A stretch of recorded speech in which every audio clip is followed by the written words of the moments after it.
Kahalagahan ng pangangalaga sa kalikasan sa Islam. Sa Islam, ang pangangalaga sa kalikasan ay bahagi ng responsibilidad ng tao sa mundong nilikha ng Diyos. Itinuturo ng Islam na ang tao ay may pananagutan sa maingat na pamamahala ng likas na yaman nang hindi nagsasayang o nagdudulot ng pinsala.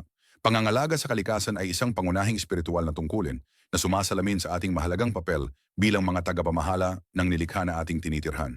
Ito ang ating papel bilang mga banal na tagapamahala. Itinuturo ng Islam na ang mga tao ay mga khalifa, mga tagapamahala ng daigdig.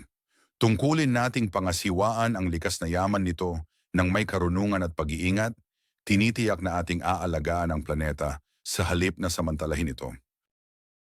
Ang kapangyarihan ng pagiging katamtaman. Ang pagpapanatili ay nakaugat sa mga pagpapahalagang Islamiko ng balanse at pagtitimpe. Hinahikayat ang mga Muslim na maging maingat sa paggamit.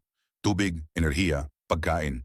Gamitin lamang ang kinakailangan na sumasalamin sa mga pagpapahalaga ng balanse at katamtaman.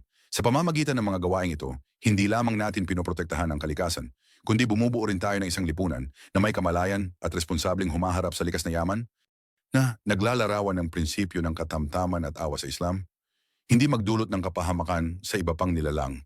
Sa Islam, ang pangangalaga sa kalikasan ay bahagi ng pagsamba. Ang mundo at ang lahat ng nasa loob nito ay isang tiwala mula sa Diyos at dapat itong pangalagaan upang mamuhay ng payapa at kaayon ng lahat ng nilalang. Iginagalang natin ang daigdig, iginagalang natin ang mailikha nito.